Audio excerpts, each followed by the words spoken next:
박근혜 정부 경제정책의 기초를 닦은 김광두 국가미래연구원장이 문고리 권력 3인방 중 한 사람이 금융회사 인사에도 영향을 미치고 있다고 말했습니다. 정부가 형기의 3분의 1을 마치면 가석방 시킬 수 있다는 법조항을 앞세워서 재벌 총수 가석방에 군부를 떼고 있지만 형기의 절반을 채우고 석방된 일반인은 한 명도 없는 것으로 드러났습니다. 환경시민단체가 국무총리 소속 4대강 평가위원회의 보고서를 분석해봤더니 심각한 결함을 뜻하는 용어를 순화한 정황이 드러났습니다. 국토부에 개입이 있었다는 지적이 나옵니다. 한미일 3국에서 각각 논란이 되고 있는 한국 영화 국제시장, 미국 영화 인터뷰와 언브로큰을 분석해봤습니다. 12월 26일 금요일 뉴스K 잠시 후에 시작합니다.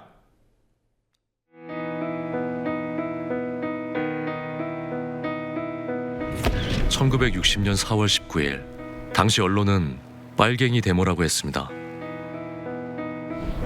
지금 우리는 혁명의 역사로 기억합니다. 1980년 5월 18일 당시 언론은 불순분자의 폭동이라 했습니다. 지금 우리는 독재에 항거한 정의의 역사로 기억합니다. 1987년 6월 10일 당시 언론은 대학생 가두 시위라 했습니다. 지금 우리는 민주주의를 쟁취한 감격의 역사로 기억합니다.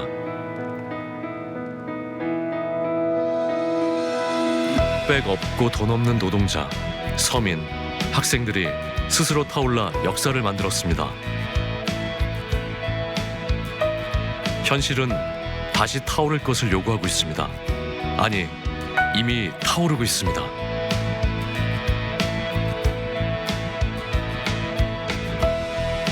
빨갱이를 종북으로, 불순분자를 외부 세력으로, 언론은 말만 바꿨을 뿐 역사를 부정하고 있습니다. 2014년 4월 1일 국민TV가 개국한 이유입니다. 국민TV는 역사를 역사로 기록하겠습니다.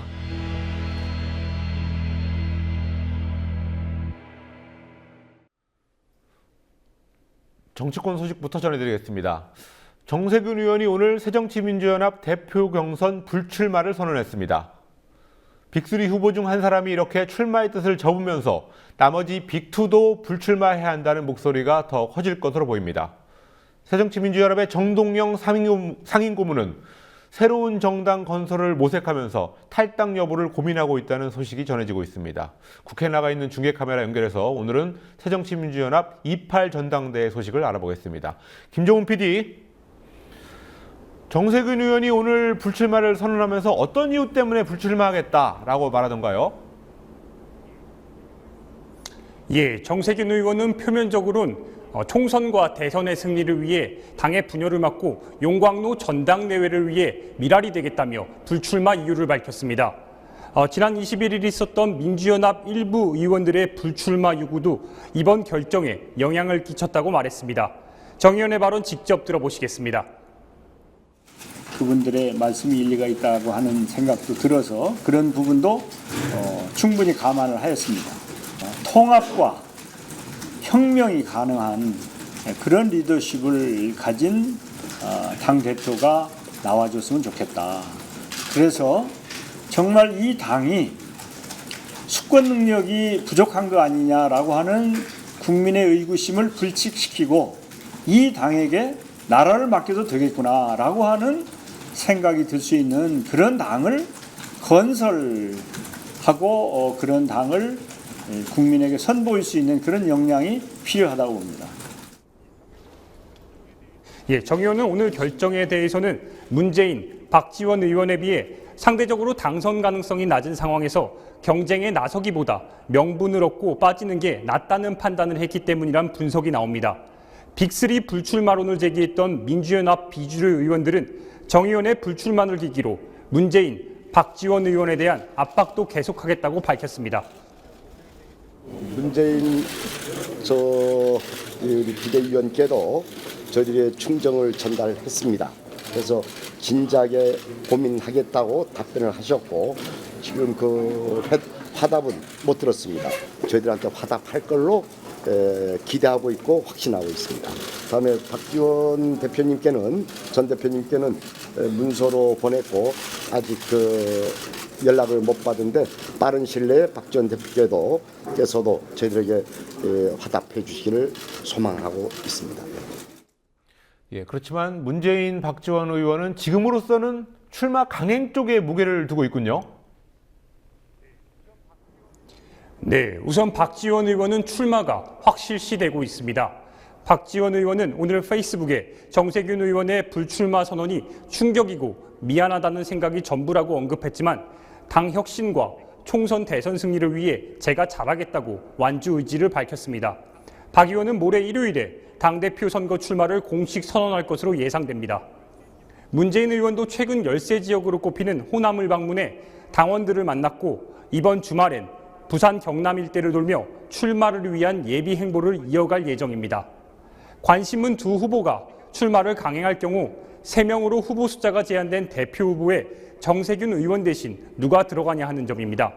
현재 이인영, 조경태 의원이 대표 출마를 선언했고 중도파로 분류되는 김동철, 김영환, 박주선 의원 등이 단일화를 논의하고 있습니다. 다크호스로 꼽혔던 김부겸 전 의원은 불출마로 결심을 거의 굳힌 것으로 전해지고 있습니다. 예, 이런 가운데 한때 민주연합의 대통령 후보였던 과거 민주당이었죠. 민주당의 대통령 후보였던 정동영 상임고문 탈당 얘기가 계속 나오고 있어요. 예, 정동영 고문은 민주연합 탈당 여부를 고민하고 있다는 소식과 관측이 이어지고 있습니다. 정 고문은 오늘 SBS 라디오와의 인터뷰에서 최근에 국민 모임에 합류 제안이 있었음을 밝히며 여론을 듣고 판단할 것이라고 말했습니다. 정 고문이 합류를 고민 중인 국민 모임은 김세균 서울대 명예교수, 명진스님, 정지영 감독, 이수호 전 민주노총 위원장 등 105명의 각계 인사가 참여해 새로운 진보정당을 만들겠다는 일종의 정치개혁 운동으로 볼 수 있습니다. 그러나 국민 모임 스스로 정치권과 거리두기를 하고 있어 정동영 고문의 탈당과 신당 창당 여부는 좀 더 지켜봐야 한다는 시각도 있습니다. 지금까지 국회에서 국민TV 뉴스 김종훈입니다. 세월호 참사 진상규명을 위한 특별법은 지난 11월 국회 본회의를 통과해 내년 1월 1일 시행을 앞두고 있습니다. 그와 별개로 참사 피해자들에 대한 배상과 보상을 위한 특별법은 여야가 연내 처리를 목표로 막판 협상을 벌이고 있습니다. 유가족들에게 지급할 특별 위로금의 재원을 놓고 여당은 전례가 없다는 이유로 국비 지원을 반대하고 있습니다. 하지만 과거 대형 참사 당시에 지급된 특별 위로금의 재원에 국비가 있었던 것으로 확인됐습니다. 윤이나 PD가 보도합니다. 여야가 세월호 참사 피해자들에 대한 배보상 특별법 제정을 위해 막판 협상을 벌이고 있지만 세부 사항에서 이견을 보이면서 연내 처리가 불투명해졌습니다. 최대 쟁점은 배상금과 보상금 외에 지급하는 특별 위로금의 재원 문제입니다. 새누리당은 유가족에 대한 위로금을 국비로 지원할 수 없다며 모아둔 국민 성금으로 지급해야 한다고 주장합니다. 반면 새정치민주연합은 성금 이외에 부족한 부분은 국비로 지원할 수 있도록 법 규정을 만들자고 맞서고 있습니다. 새누리당 김재원 원내수석 부대표는 그제 기자들과 만나 유가족이 현행 법 내에서 배상하는 것 외에 따로 특별 위로금을 더 달라고 요구하고 있다며 법적으로 도저히 근거가 없다고 말했습니다. 특별 위로금을 누가 요구하느냐는 질문에 김 수석은 단원고 유가족 측이 요구하고 있고 일반인 유가족도 금액 제한 없이 강력히 요구하고 있다고 답변했습니다. 그러면서 특별 위로금 요구에는 왕조 시대라면 가능할 것이라고 덧붙였습니다. 하지만 참사의 특별 위로금이 국고에서 지급된 적이 없다는 새누리당의 주장은 사실과 다릅니다. 1994년 성수대교 붕괴 사고와 이듬해 삼풍백화점 붕괴 사고 당시 서울시에서 지급한 특별 위로금에 국비가 포함되어 있기 때문입니다. 대구 지하철이나 삼풍백화점 같은 경우 말씀하시는 서울시 조례나 이런 걸로 한 거 맞아요. 재원은 어디서 갖고 왔냐? 국비가 들어가 있다니까요. 국고에서 지원금이 들어가 있다니까요. 국고에서 일정 정도 부담을 한 거예요. 시에 있는 예산만으로 한 건 아니고. 재원을 어떤 재원을 할 거냐가 쟁점인 거예요. 근데 새누리당은 국가가 지원한 적은 없다가 지금까지 주장이에요. 근데 국비에서 나간 적이 있다라는 게 제 말씀이고. 가족대책위 유경근 대변인은 협상 과정에서 나온 여당 지도부의 발언에 대해 유가족들을 돈을 요구하는 집단으로 매도한 것이라며 불편함을 드러냈습니다. 유경근 대변인은 자신의 SNS를 통해 가족 중에 돈을 더 달라고 요구한 사람이 있으면 밝히라며 김재현 수석의 발언을 치사하고 저급한 언행이라고 비판했습니다. 그러면서 유 대변인은 앞으로 모든 미팅과 협의는 공개적으로 하자고 요구했습니다. 여야 정책위의장은 다음 주 일요일 만나 세월호 배보상법에 대한 최종 타결을 시도할 방침입니다. 국민TV 뉴스 윤인아입니다. 청와대 문고리 권력 3인방이 국정의 이곳저곳에 힘을 쓰고 있다는 의혹, 이번에는 금융권입니다. 박근혜 대통령의 경제교사로 불리며 대선 공약에 밑그림을 그렸던 김광두 국가미래연구원장이 문고리 권력 3인방 중 한 사람이 금융회사 인사에도 영향을 미치고 있다고 폭로했습니다. 곽보아 PD가 보도합니다. 김광두 국가미래연구원장은 박근혜 대통령의 대선 공약인 창조경제의 밑그림을 그린 인물입니다. 김 원장은 오늘자 한겨레신문 인터뷰에서 청와대 문고리 권력 3인방 중 한 사람이 금융권 인사에 깊이 관여했다고 말했습니다. 김 원장은 금융감독당국의 한 고위 인사가 권력의 핵심 실세와 친하다는 걸 내세워 금융회사에 일일이 전화를 걸어 공공연하게 인사 개입을 한다는 소문이 파다하다며 요즘은 한 금융지주 회장에게 누구를 자르라는 압력을 넣는다고 말했습니다. 김 원장은 그 핵심 실세가 문고리 3인방, 즉 청와대 이재만 총무비서관, 정호성 제1부속비서관, 안봉근 제2부속비서관 중 하나냐는 질문에 맞다고 확인했습니다. 그 소문을 들은 김 원장은 국회 정무위원장인 정우택 의원에게 알고 있느냐고 물었다고 합니다. 이에 정우택 의원은 금융감독당국의 그 고위 인사에게 주의를 줬다고 답하면서도 최경환 경제부총리와 안종범 청와대 경제수석이 뒤에서 봐준다는 얘기가 있다는 말을 덧붙였다고 전했습니다. 정우택 의원은 오늘 이 같은 인터뷰 내용에 대해 아무런 대응을 하지 않았습니다. 박근혜 정부의 최고위 경제정책 담당자들을 두루 알고 있는 김 원장의 이 같은 말이 나오자 야당은 금융당국의 고위 인사가 누구며 문고리 3인방 중 누구와 연결됐냐고 즉각 추궁했습니다. KB금융 내분 서금회, 우리은행 행장 선임 논란 등 금융권의 인사 문제가 혼란스러운 것은 현 정권의 신관치금융 때문입니다. 정부는 이 고위 인사가 누구이며 문고리 3인방 중 누구와 연결되어 있는지 조사할 것을 촉구합니다.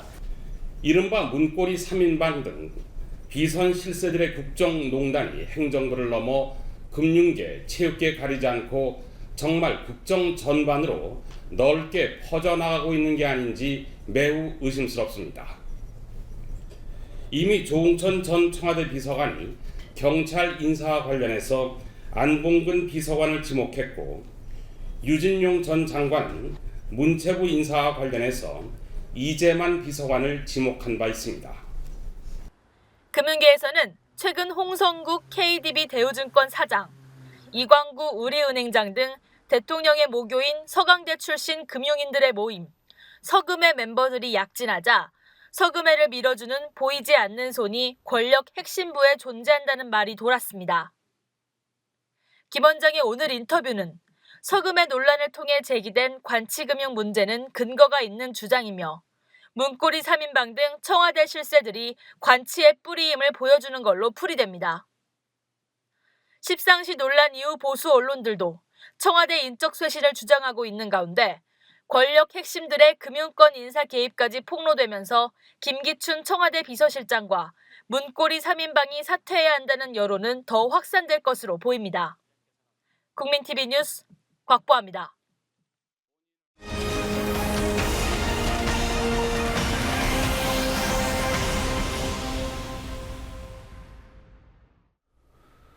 (4대강) 보건범국민대책위원회가 오늘 국무총리 소속 4대강 조사평가위원회 지난주 보고서를 분석한 결과를 발표했습니다.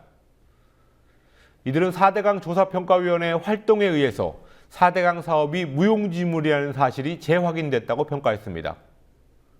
그렇지만 국토교통부의 개입 때문에 치명적인 결함을 나타내는 용어를 의도적으로 순화했다고 주장했습니다. 김지혜 PD가 보도합니다. 환경단체 등으로 구성된 4대강 보건 범국민대책위원회가 오늘 오전 서울 정동에서 기자회견을 열고 국무총리 소속 4대강 사업조사평가위원회 보고서의 분석 결과를 발표했습니다. 4대강 대책위는 조사가 부실하게 이뤄질 것이라는 예상이 현실이 됐다고 총평했습니다. 총체적으로 결과 보고를 할 때 부실로 나타날 것이라는 우려가 있었는데 이번 결과 보고 할 때 이런 부분들이 현실이 되었다는 것들이 입증이 되었고요. 사업을 할 필요가 있었느냐에 대한 총체적 평가를 먼저 내려줬어야 했습니다. 그러나 이번 조사평가위원회에서는 그런 평가가 없었죠. 세부적인 문제가 있었지만 어쨌든 의미 있었던 사업이다라는 것들이 평가의 내용이었는데, 이처럼 부실한 조사 결과가 나온 이유가 수사권 등 강제력의 부재, 편향된 인적 구성 등에 있다고 짚으면서 동시에 정부, 특히 국토교통부가 압력을 가하고 있다고 주장했습니다. 저게 파이팅 현상입니다. 아마 지금 한만보 밑에 저렇게 모래가 올라오잖아요. 이번에 조사평가위원회에서는 저런 현상을 용소섬이라고 표현을 했어요. 제일 처음에는 그것을 파이핑 현상이라고 규정을 하고 이야기를 하다가 외부의 압력에 의해서 그것이 용소섬, 누수 용출 현상, 최종적으로는 그렇게 말이 줄어들었다. 파이핑은 보상류의 물이 기초 지반을 통해 하류측으로 침투하면서 나타나는 현상입니다. 하천 바닥에 깔려있는 모래가 물을 따라서 함께 유실되면서 보가 토대를 두고 있는 지반이 깎여 내려가 보의 붕괴로까지 이어질 수 있는 치명적인 결함입니다. 박창근 교수는 파이핑 용어를 이른바 마사지하기 위해 국토부가 개입하면서 4대강 조사위원들 사이에서 논쟁이 있었다고 주장했습니다. 이번에 파이핑도 내부적으로는 확인을 했어요. 했는데 표현하기를 파이핑으로 할 수가 없는 거예요. 그러다 보니까 그래서 내부적으로 많이 싸웠대요. 이걸 파이핑인데 왜 아니라고 하냐. 파이핑으로 표현하자. 안 된다. 하자. 안 된다. 안 된다 하다가 결국은 힘 있는 쪽에서 4대강 조사위의 보고서에서도 이러한 정황이 보입니다. 4대강 조사위는 파이핑 현상을 보상류의 물이 기초 지반을 통해 하류측으로 침투한 것이라고 정의했습니다. 이어 6개 보의 하류측에서 누출, 용출 현상이 발견됐다며 그 경로는 보상류 측의 물이 기초 지반을 통해 침투한 것이라고 지적했습니다. 누출, 용출의 의미를 파이핑과 똑같이 정의하고도 공학계에서 잘 쓰이지 않는 용어를 써서 이른바 마사지했다는 것입니다. 박 교수는 파이핑 현상이 가장 심한 곳으로 낙동강에 건설된 창녕 함안보를 지적하며 공개된 보고서에는 누락된 그래프를 공개했습니다. 800쪽에 달하는 조사평가 보고서 원본에 실린 이 그래프는 올해 홍수가 나기 전과 후에 함안보 강바닥을 비교한 것입니다. 모래가 추가로 유실되는 것을 막기 위해 설치된 시멘트 구조물이 홍수기가 지난 후 최대 9m 내려앉았습니다. 박 교수는 시멘트 구조물이 내려앉은 이유는 파이핑 현상으로 모래가 유실됐기 때문이라고 설명했습니다. 또 국토부가 지금도 4대강 조사위에 개입하고 있다며 초기 조사 자료를 그대로 공개하라고 주장했습니다. 80명의 작업반이 조사한 내용을 한 점 가감 없이 있는 그대로 다 공개를 해라. 지금 한 차례, 두 차례 수정이 지금 들어갔습니다. 두 차례 수정이 지금 들어가고 있는데 이 수정 과정에서 민감한 문제들은 전부 다 걸러낼 것으로 저는 지금 듣고 있습니다. 한편 국회 입법조사처는 이명박 정부 당시 한국수자원공사의 부채가 2조 원에서 14조 원으로 7배 늘어났다고 밝혔습니다. 이 가운데 4대강 사업으로 인해 발생한 부채는 7조 4천억 원으로 부채 증가분의 60% 이상을 차지했습니다. 국민TV 뉴스 김지혜입니다. 한미일 3국에서 역사와 정치를 다룬 영화 3편이 논란에 쌓여 있습니다. 북한 김정은 위원장을 암살하는 장면이 나오는 할리우드 영화 인터뷰. 2차 대전 때 일본군의 잔혹 행위를 그린 역시 할리우드 영화 언브로큰. 박정희시대를 미화했다는 평가를 받는 한국영화 국제시장입니다. 영화의 줄거리는 무엇이고 왜 논란인지 강신혜 PD가 정리했습니다.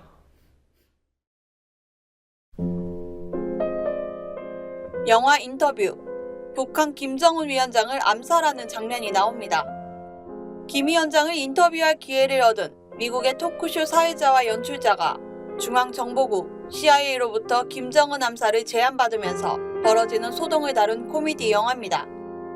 지난 6월 우스꽝스럽게 묘사된 김 위원장의 모습과 암살 장면이 담긴 예고편이 온라인을 통해 공개되면서 북한의 반발을 샀습니다. 지난달 24일 인터뷰 제작사인 소니피처스가 개봉을 앞두고 사이버 공격을 당했고 상영 취소 의사를 밝히는 등 논란이 있었습니다. 그러나 인터뷰는 지난 24일 온라인으로 배포됐고 25일에는 미국 내 극장 300여 곳에서 개봉했습니다. 배우 안젤리나 졸리가 감독을 맡은 영화 언브로큰, 태평양 전쟁 때 일본군에 3년 동안 포로로 붙잡힌 미국의 육상 선수 루이스 잠페리니의 실화를 바탕으로 한 영화입니다. 영화는 일본군이 포로에게 자행한 생체 실험 등 가혹 행위를 생생하게 묘사하고 있습니다. 일본 극우 세력은 이 영화를 만든 안젤리나 졸리를 인종차별주의라고 매도하며 일본 입국 금지 운동과 일본 상영을 반대하고 있습니다. 현재 국내에서 예매율 1위를 차지하며 개봉 10일째인 오늘 관객 300만 돌파를 앞두고 있는 영화 국제시장도 정치적 논란에 휩싸였습니다. 한국 전쟁, 파독 광부, 월남 파병 등 한국 현대사의 주요 사건을 배경으로 한 가장의 삶을 담은 국제시장은 박정희 시대를 미화했다는 평가를 받고 있습니다. 보수 언론이 적극적인 홍보성 기사를 내놓고 있는 가운데 조선일보는 건강한 보수 코드가 통했다는 제목의 기사로 흥행의 이유를 설명하기도 했습니다. 그러나 영화를 만든 윤재균 감독은 세대 간 소통을 이야기하고 싶었을 뿐이라며 영화가 정치적, 이념적으로 이용되지 않길 바란다고 밝혔습니다. 국민TV 뉴스 강신혜입니다. 함께 만드는 언론 미디어 협동조합 여기는 국민TV 함께 만드는 언론 미디어 협동조합 여기는 국민TV.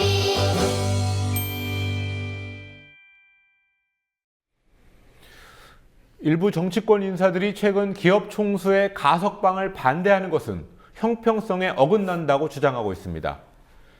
형기의 3분의 1을 마쳤다는 이유로 가석방 후보자로 언급되고 있는 기업 총수 대부분이 여기에 해당됩니다.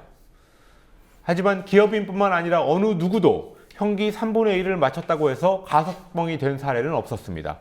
노지민 PD와 함께 이 문제부터 살펴보겠습니다. 정치권에서 기업인을 가석방해주지 않는 것은 오히려 역차별이다, 이런 주장을 하고 있는데요. 이 주장을 정면으로 반박하는 자료가 오늘 나왔습니다. 네, 현행법상 형기의 3분의 1만 마치면 가석방 대상자가 될 수 있습니다.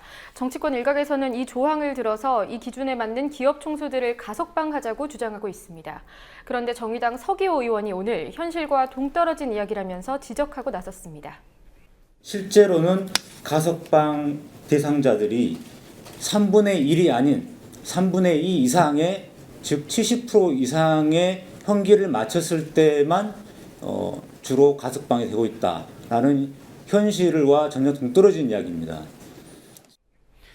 지금 이 서기호 의원의 주장이 아주 구체적인 통계 자료가 있어요. 네, 그렇습니다. 법무부의 공식 통계를 통해서 확인된 부분인데요. 직접 보면서 설명드리도록 하겠습니다. 가석방 집행률 현황입니다. 2009년부터 올해 9월까지의 현황을 통계로 낸 건데요. 보시다시피 70에서 79% 정도의 형기를 산 경우부터 가석방이 대체로 이뤄집니다. 60에서 69%를 살고 나서 가석방이 된 경우가 있지만 극히 소수고요. 특히 80% 이상 형기를 마친 경우가 대다수를 차지하고 있습니다. 이른바 가석방 후보로 거론되고 있는 기업 총수들의 경우는 그 어느 정도 형기를 마친 걸로 되어 있죠? 네, SK그룹 최태원 회장을 비롯해서 대표적인 후보자 4명의 형 집행률을 살펴봤습니다.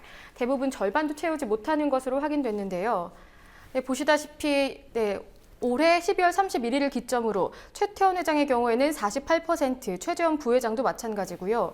그리고 LIG 넥스원 전 구본상 부회장도 54%, 그리고 구본혁 전 LIG건설 부사장의 경우에는 28%밖에 마치지 못했습니다. 그리고 특사 시기로 언급되고 있는 3.1절을 기준으로 봐도 대부분 많게는 58%, 그리고 적게는 34%로 평균적인 그런 집행 시기인 70%에는 절대적으로 미치지 못하고 있습니다. 예, 오늘 이 서기호 의원이 내놨던 자료와 주장, 그러니까 법적으로는 문제가 없지만 실제로는 통계가 그런 사람이 없다라는 거 아주 중요한 기사였습니다. 다음 기사로 넘어가겠습니다. 기륭전자 비정규직 노동자들의 오체 투지, 저희가 그저께 영상으로 보여드렸었는데 오늘 어떻게 됐습니까? 네, 행진을 시작한 지 5일째인 오늘 청와대를 향한 마지막 행진을 시도했지만 결국 가로막혔습니다. 예. 행진단은 오늘 오전 9시쯤 광화문 광장에서 행진을 시작했습니다. 오체 투지, 말 그대로 머리와 두 팔, 두 다리를 모두 땅에 내던지는 동안 흰 소복은 금세 검게 변했습니다. 그리고 200m도 채 나가기 전에 경찰이 둘러쌌는데요. 경찰의 발 밑까지 이른 노동자들은 끝내 행진을 이어가지 못했습니다. 오후 2시 20분쯤에는 행진단 안내 차량을 몰던 행진단원 1명이 경찰과 충돌을 빚은 끝에 공무집행 방해죄로 연행되는 일도 있었습니다. 약 7시간의 대치 끝에 행진단은 청와대를 1.4km 정도 앞둔 광화문 광장에서 기자회견을 가진 뒤에 철수했습니다. 예, 저 노동 문제에 관해서는 뉴스 리뷰 후에 저 이번에 새로 민주노총 위원장이 된 분을 인터뷰를 전해드리겠습니다. 예, 정부가 1월 1일부터 쌀 시장을 전면 개방합니다. 그런데 일주일도 남지 않은 시점에서 현행법에 이 쌀 개방이 위배된다라는 판결이 나왔다고요? 네, 지난 6월에 민주화를 위한 변호사 모임이 정부가 쌀 관세율을 결정하게 된 연구 자료를 공개하라고 행정소송을 낸 일이 있었습니다. 네, 연구 보고서 공개는 기각됐습니다만 재판부는 쌀 시장을 개방하려면 현행법을 개정해야 한다고 판단했습니다. 재판부의 판결 내용을 먼저 보시면요. 쌀에 대한 수입 허가제를 폐지하고 이에 대한 관세를 정하기 위해서는 미국 등의 수입 허가와 이를 위반한 자에 대한 처벌을 규정한 양곡관리법이 개정돼야 한다. 이렇게 명시했습니다. 네, 그럼 이 양곡관리법이 현재 어떻게 되어 있는지 이어서 보시겠습니다. 네, 먼저 양곡관리법 제12조를 보시면 양곡을 수입하려는 자는 농림축산식품부 장관의 허가를 받아야 돼 있다고 돼 있고요. 그리고 만약에 이를 어겼을 경우에는 처벌을 규정한 조항도 있습니다. 10년 이하의 징역 또는 양곡을 시가로 환산한 가액의 3배 이하의 벌금에 처한다고 분명히 명시되어 있습니다. 네, 정부는 그동안 법을 개정하지 않아도 쌀 관세화가 가능하다고 주장해 왔는데 법원은 정부 방침과는 반대로 판단한 겁니다. 예. 그런데도 불구하고 정부는 이미 WTO 세계무역기구에다가 1월부터 쌀 관세화, 그러니까 이게 쌀 시장 개방인데요. 관세화를 시행하겠다라는 통보를 한 상태죠. 네, 그렇습니다. 하지만 민변 측에서는 WTO에 통보한 문서상 국내법적 절차가 우선되도록 되어 있기 때문에 지금부터라도 개정에 나서야 한다고 주장하고 있습니다. 예. 정부가 이제 내년에 쌀을 전면 수입 자유화하기로 한다는 내용으로 이제 세계무역기구에 문서를 보냈습니다. 근데 다만 거기에 이제 어떻게 되어 있냐면 필요한 국내 절차를 다 마칠 경우에 이렇게 하겠다라는 그런 조건이 붙어 있습니다. 애초에 우리가 세계무역기구에 통보할 때 국내법 절차를 마칠 것을 조건으로 통보가 되었기 때문에 정부의 의지에 따라 달려있는 문제입니다.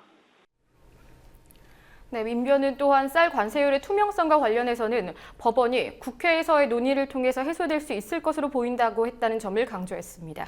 예, 여기에 대해서 정부는 어떤 입장을 밝혔습니까? 네, 이 판결이 전해진 뒤에 농림축산식품부 관계자는 언론 인터뷰를 통해서 이 판결에는 법적 기속력이 없다, 즉 예정대로 관세화를 추진하겠다는 입장을 밝혔습니다. 하지만 야당 일각에서는 정부가 입법부와 사법부의 판단을 무시해서는 안 된다는 입장입니다. 정의당 김재남 원내대변인은 오늘 쌀 시장 개방은 분명한 법률 개정 사항이며 전적으로 국회의 권한이라고 강조했습니다. 이어서 쌀 관세화 추진을 중단하고 쌀 시장 개방 검증 그리고 대책 마련에 나서야 한다고 촉구했습니다. 예, 이 부분 정부가 법을 어겨가면서까지도 쌀 시장을 개발하는 이 부분은 좀 잘 짚어봐야 될 것 같습니다.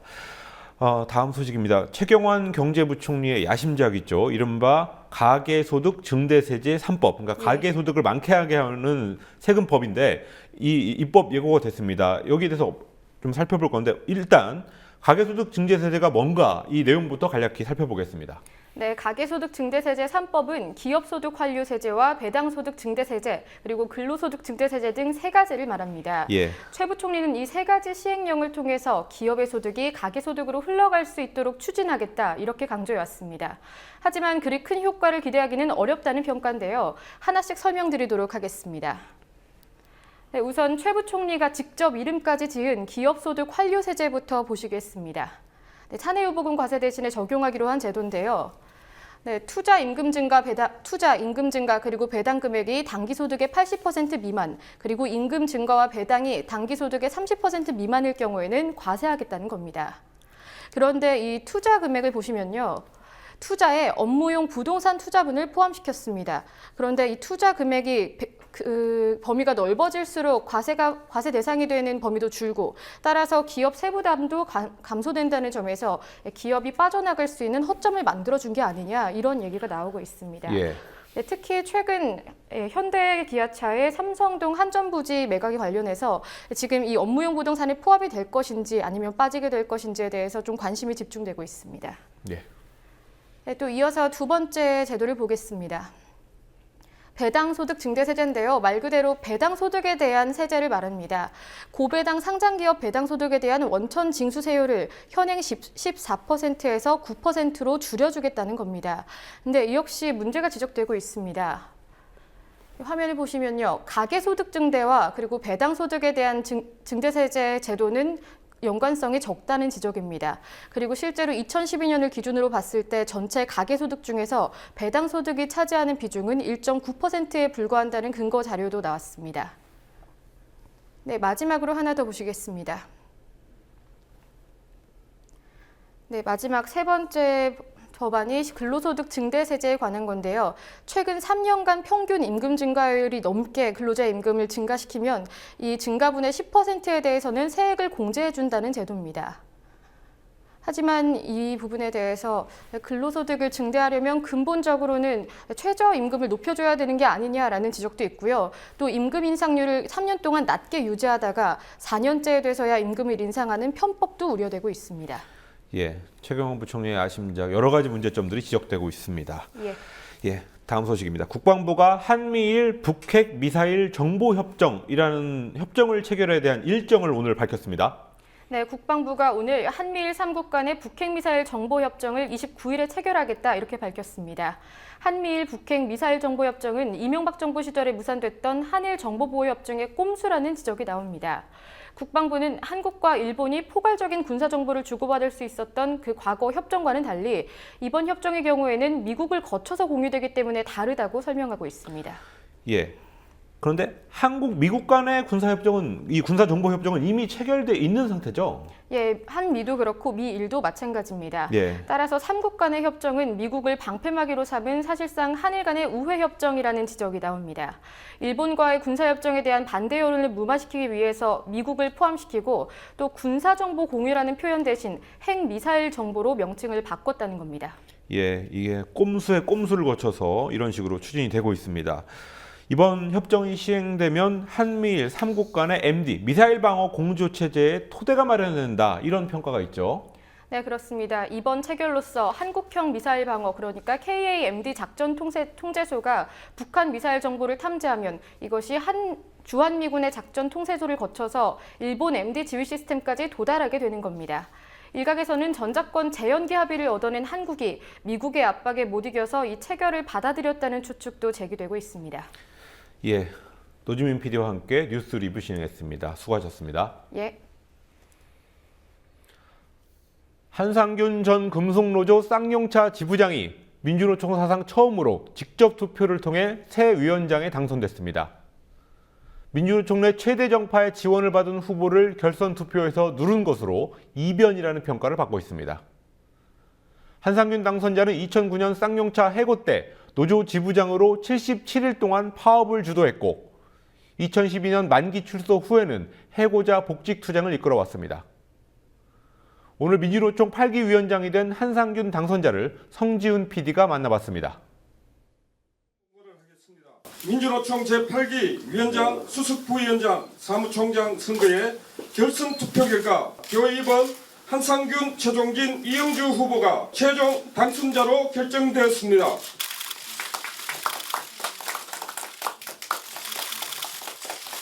이미 공무원연금 계약을 필두로 공공부문 민영화 구조개혁, 그다음에 임금제도에 대한 계약, 이런 각각의 지금 법안들이 각 산별과 연결되지 않는 데가 없어요. 이 힘들을 각자의 싸움으로 지금 안 된다는 것들은 이번 직선제가 투쟁하는 후보를 또 지지했던 중요한 사안이기도 합니다. 하기 때문에 이미 지금 공공, 전교조, 공무원, 금소 뭐 이리 싸우겠다고 이미 다 함께 마음을 모으고 있기 때문에 전체 노동자들의 명운을 건 싸움들은 좀 더 좀 소통하고 그 과정에 대한 동의들을 이뤄낸다라면 그동안 했던 뻥이라는 파업의 오명들을 씻어낼 수 있는 그런 시기가 왔다. 지금 뭐 노사정의 구조에 지금 민주노총은 지금 현재 의제와 이런 양보를 중심으로 하는 방식에 동의할 수도 없는 부분이고, 또 이 문제는 단순한 논의 구조의 문제가 아니라 단위의 문제가 아니라 전체 이 땅의 노동자 민중 전체의 문제이기도 합니다. 민주노총을 일단 전체 노동자의 대표 조직으로 인정하고 그동안 자행했던 노동자들의 탄압에 대한 반성을 전제로 새로운 한국 사회를 지탱하는 중심축으로 노동자들을 인정하는 그런 진정성을 가지고 대화에 임한다면 저는 노정 간의 대화들은 박근혜 대통령과 테이블도 언제든지 앉을 수 있다. 이런 것들은 이미 선거 때도 밝혔던 내용입니다. 지금 현재로서는 저는 가능하지 않다라고 보고 있고요.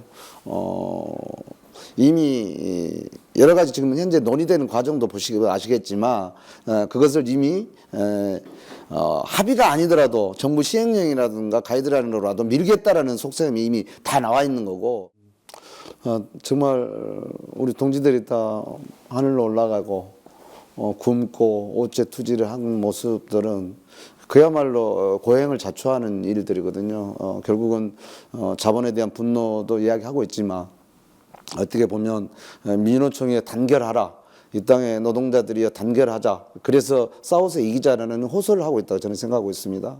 쌍용차 문제는 또 저희 사업장의 문제이기도 합니다. 아마 쌍용차도 이번 기회에 정말 사회적으로 합의하고 그동안의 갈등의 구조들을 희망의 구조로 바꾸지 않는다라면 과연 쌍용차에 희망이 있겠는가. 이미 이것들은 3개 종단을 비롯한 종교계, 시민사회단체, 또 이효리 씨를 비롯한 사회의 정말 연예계까지 포함해서 쌍용차가 잘 되기를 바라고 있고, 쌍용차 경영진들이 애면하지 말기를 저는 간절히 부탁을 드리고, 이 사회적 힘들이 결코 적지 않음을 경영진도 간과해서는 안 될 거다. 아픈 시간이었지만 민주노총과 진보 정당들 간에 또 야권과의 관계 설정들이 상당히 잘못되었던 시간들이 어떻게 보면 민주노총이 정말 늘 고통받는 노동자들의 언덕이 되고 희망이 됐던 것이 사실이지만 지금 현재 일반 국민들로부터 멀어졌던 이유가 하나 존재하고 있습니다. 그래서 이런 부분들에 대한 아주 반성이 분명히 있어야 되는 것인데 아직까지 어떤 반성으로 나왔는 건지 구체적이 없는 것이고, 그런 중심에서 좀 봐야 될 문제다, 이제 이렇게 생각하고 있거든요. 여전히 저는 한국 사회에서 권력과 자본의 폭주를 막을 수 있는 세력은 민주노총이 유일하다고 보고 있어요. 이 문제에 대해서는 저는 세간의 어느 누구도 부인하기 어려울 거라고 저는 생각하고 있습니다. 물론 그 제어력이 지금 말씀하신 대로 강도가 얼마나 크냐, 정량의 차이는 지금 있는 거죠. 역사적으로 우리가 더 강하게 그 폭주를 막았던 시절도 있었고, 한 집에 비정규직 한 명 없는 집이 어디가 있습니까? 국민들, 청소년들의 일자리의 문제,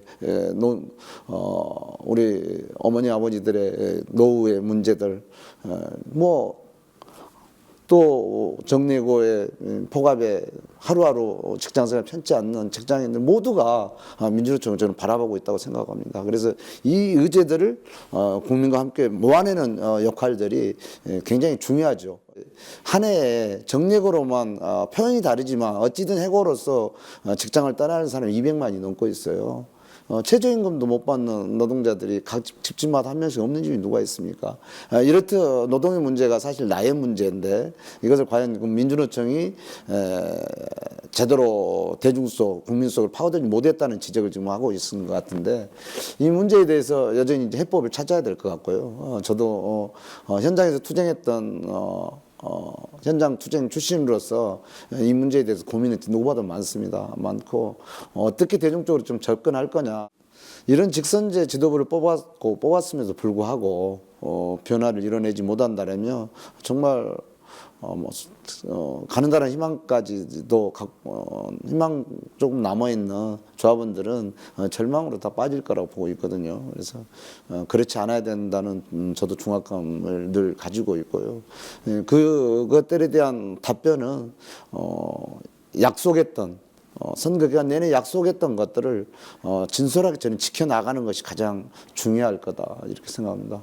그 약속들을 차분히 좀 지켜내가면서 희망을 만들어 갈 것이다.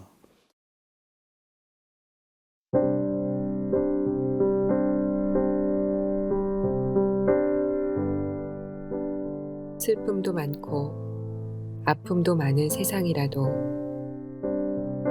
곱게 살아야지요.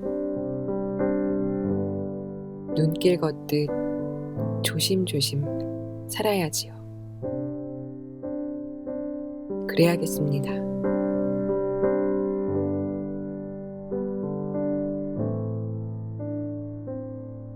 눈 위에 다시 눈이 내리고 눈 무게를 못 이긴 나뭇가지들이 꺾이고 부러진 것 보았습니다. 세상 사는 것, 사람이나 자연이나 다르지 않고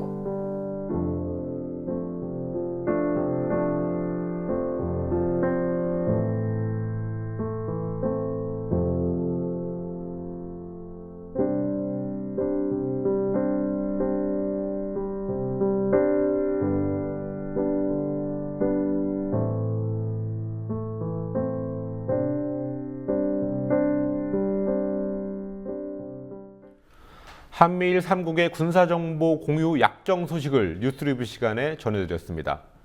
여러 가지 문제가 있고 유효한 비판들이 많습니다. 그렇지만 고개를 갸우뚱하게 하는 비판이 하나 있습니다. 한국이 일본에서 얻을 건 없고 반면 한국이 확보한 북한 관련 정보를 일본에 주기만 할 거라는 지적입니다. 북한 정보의 원천이었던 남북 인척 교류가 끊긴 지 5, 6년이 지난 지금 한국이 가진 대북 정보가 과연 일본보다 얼마나 많을까 싶기 때문입니다. 그래서 한미일 정보 공유 약정을 체결해도 된다는 얘기는 아닙니다.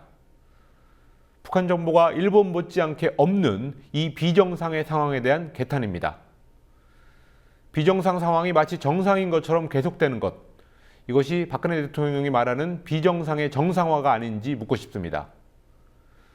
12월 26일 뉴스K 여기서 마치겠습니다. 시청해주신 여러분 고맙습니다.